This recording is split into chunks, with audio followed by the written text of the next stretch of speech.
exhibit being held by FIT. They also have a fashion exhibit on all these gorgeous variations of pink throughout the punk era and the 18th century, etc. So I hope you enjoy this video. Give me a thumbs up if you like it, and please subscribe below. Thank you so much for watching Hairstream TV in NYC. Exhibiting the pretty history of pretty punk powerful color paint, as you can see up there, with all kinds of guest speakers in the makeup and fashion business. So I hope you like it, and thanks so much for stopping by.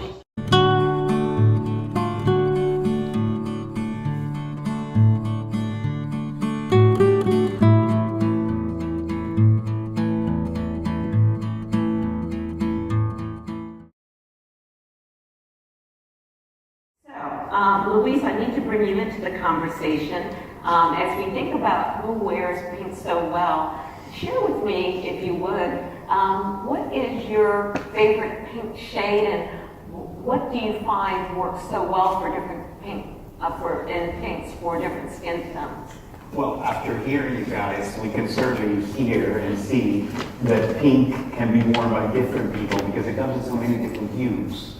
So one of the things that I've done for Mary Kay is, of course, help to create some of their new color products, including one lipstick that I work with them to bring back as an eyeshadow, which is Dusty Rose.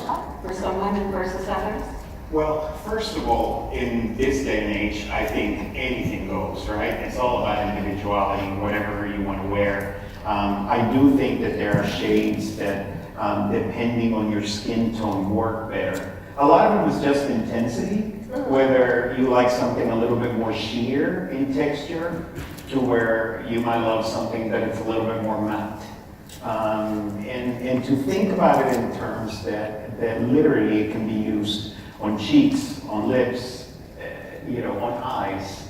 And incredible to also think about it in the form of a lipstick and also a fragrance, and how it can work with interiors and so many other things, because I think that's how we all get inspiration.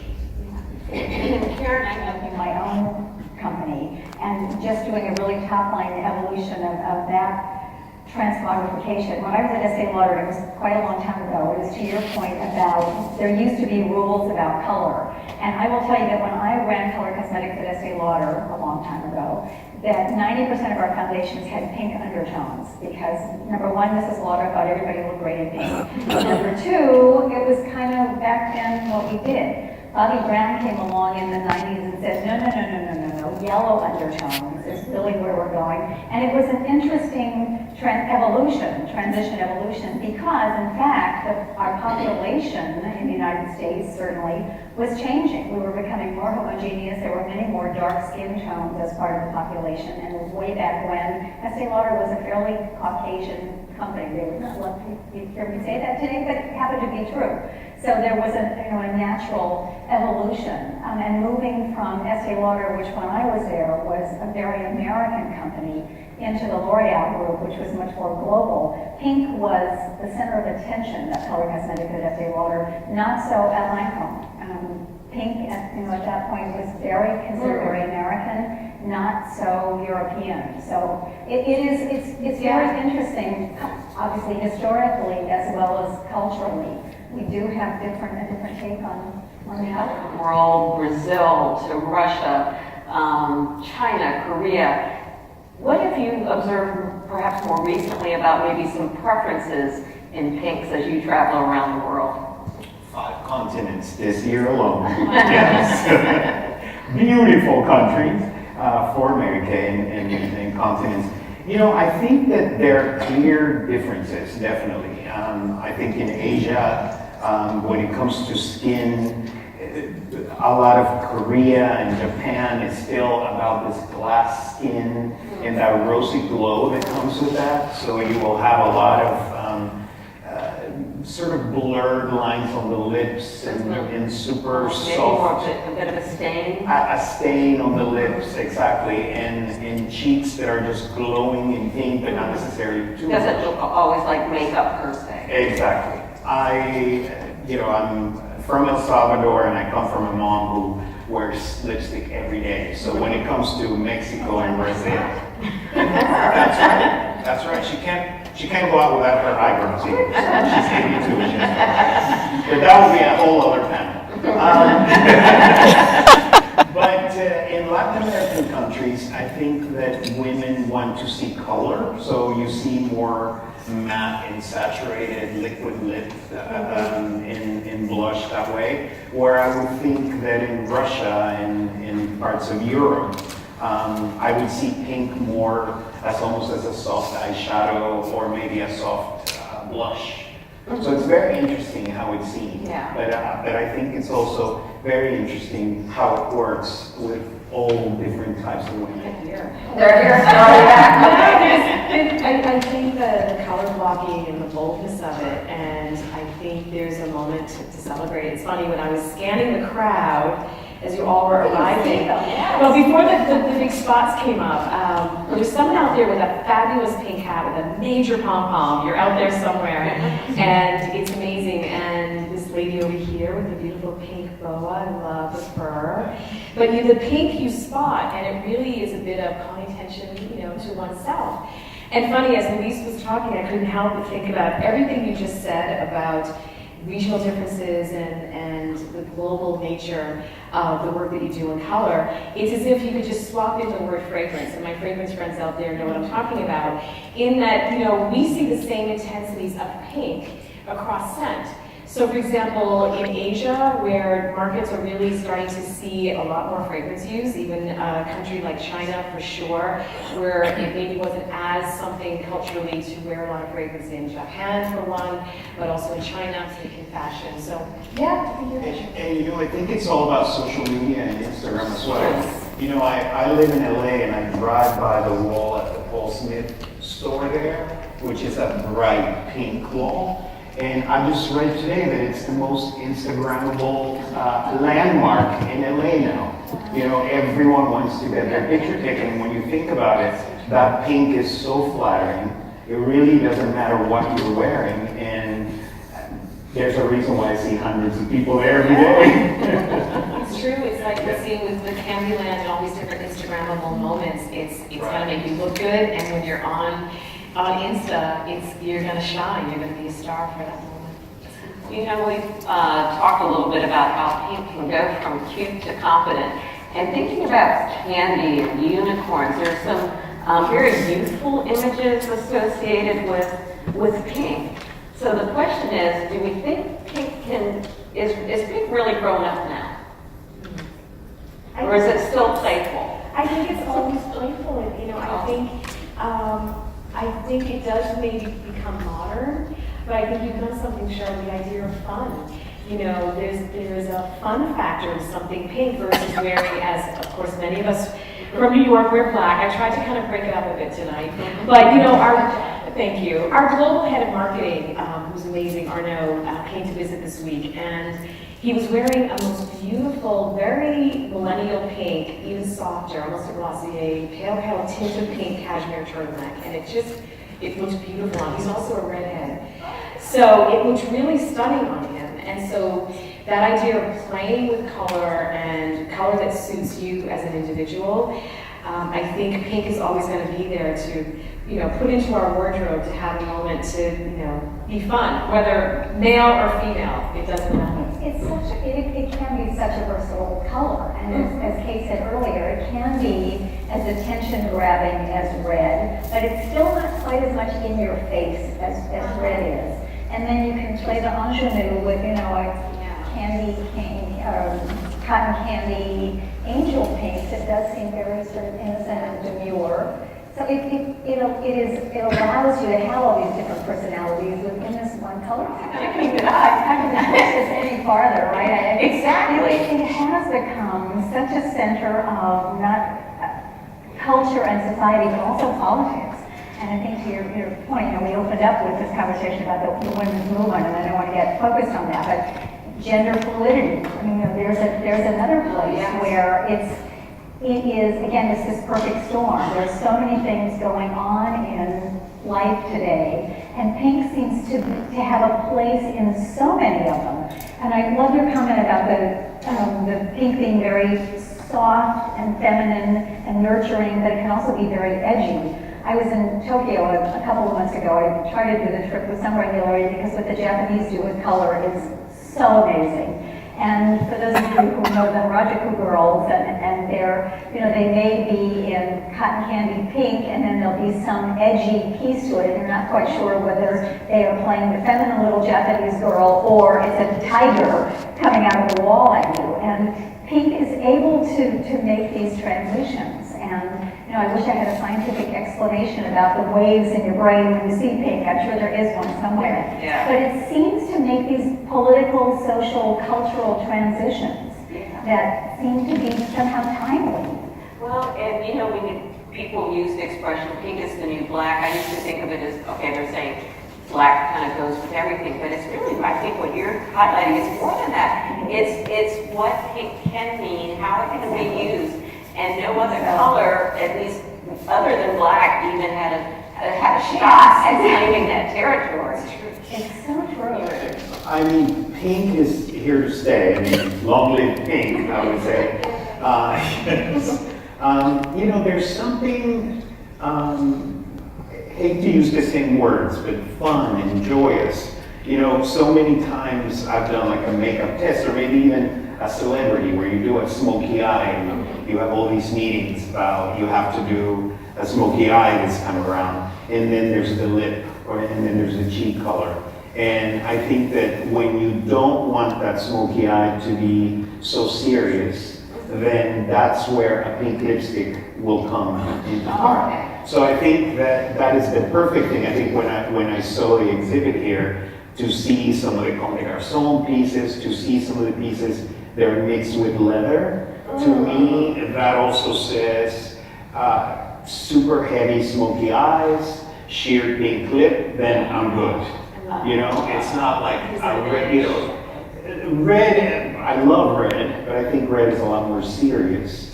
So is pink the new black? Maybe pink is the new red, and maybe there's room for everything, but I think that pink is a huge part of makeup. So do you kind of try to go in the direction of matching the fashion, or is it more just, I'll say, the feel and the emotion and the tone of the show, or the personality of the designer?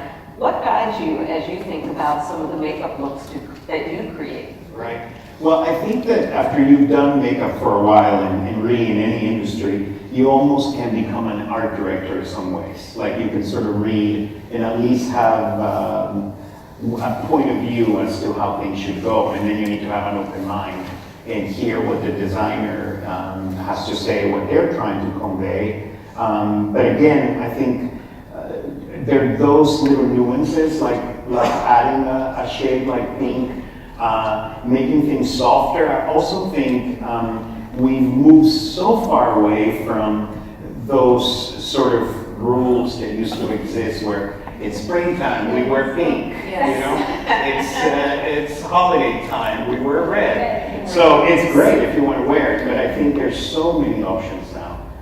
When it comes to makeup, there's so many different textures, so many ways to wear things. I think you have to be a very curious person. I love and appreciate things on social media, as well as on the runway, as well as the red carpet, as well as watching beautiful women like you who are just wearing makeup and how it wears on the women, and how you pull it off and how you carry it. So many influences. Yes, that's right. So Kate, knowing the time, but also in terms of floral, or not so much floral notes, but fragrance notes, I think the next shade of pink will be in 2019. I will hazard a guess. I have no crystal ball. I have no idea. I'm going to hazard a guess that it moves toward the Schiaparelli mode. Bolder, brighter, a little more passionate. We'll check in 6 months and see what we're doing here. Anybody want to vote the other direction? I can throw a vote your way. I mean, there was a great piece in Women's Wear Daily on the Schiaparelli show, actually, the current show, because it's reinvented the brand, and there's this amazing suit that is so saturated neon, hot pink.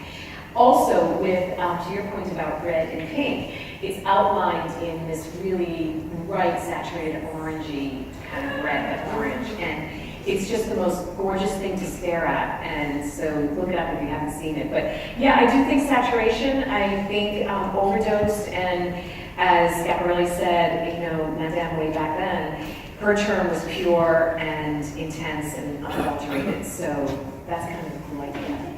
That's very authentic. It sounds right for the moment, for a number of reasons. I mean, Schiaparelli comes to mind definitely, and I think J-Lo said a lot I was going to yesterday. say, and she's a trend with us two data points together, and I think we've called that trend. And I think when it comes to lipsticks, I see more and more of a heavy vinyl shine coming in, so I think that might also be something that you might see a lot of. Yeah, sounds like a great fragrance. It's great. You're there. I think Do it. Love Of where fashion might be going, because it is so personal. Right, I think that fashion used to drive makeup, but I think now it's fashion, social media, probably celebrity included in there that influences fashion. But I think that fashion and fashion shows still are a way to dictate things, although they're usually one season and Instagram and social media is immediate. But I think the correlation is definitely there. I think that with Mary Kay, it's just so fun to see how many women, really for me, when I see them all over the world, embrace things that sometimes we think that can only be done on the runway. But once you show them, Runway to your way. runway to the sidewalk, and that you can do them. And that's one of the things that I love to do. And also when you give them products that actually work and they're maybe easy to use and easy to blend and those things, I think that blend of fashion and cosmetics is there. And one last thing I wanted to say, as you were talking about food and names, there was a cheek color called Juicy Guava. Remember that Mary Kay had? And when you were talking about it, you think about it, Juicy Guava. It was like that perfect pink with a highlight. Yes. So We have a guava in the well, there we go. So I think all these things help, and I think it all makes our world just that much more interesting, visual, and also easy to figure out as people shop more and more online. So that we give them these names and we help them sort of navigate that world. Gift bag. Got here Mary Kay Botanical Effects. Another Mary Kay Botanical Effects. A Mary Kay lipstick, probably in pink.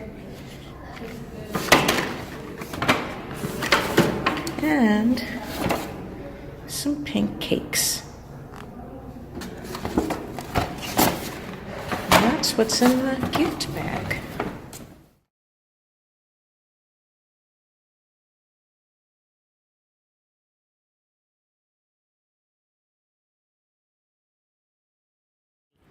Today we're going to take you through the exhibit at FIT regarding, of course, fashion through the eras. 18th century punk to modern era. I hope you like it.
Exhibit at FIT. It was very interesting. They featured everything in regards to pink with cosmetics, fragrance, and of course, fashion. So I hope you enjoy this video. If you like it, please give me a thumbs up and subscribe to my channel. Thanks so much for watching Hairstream TV in NYC.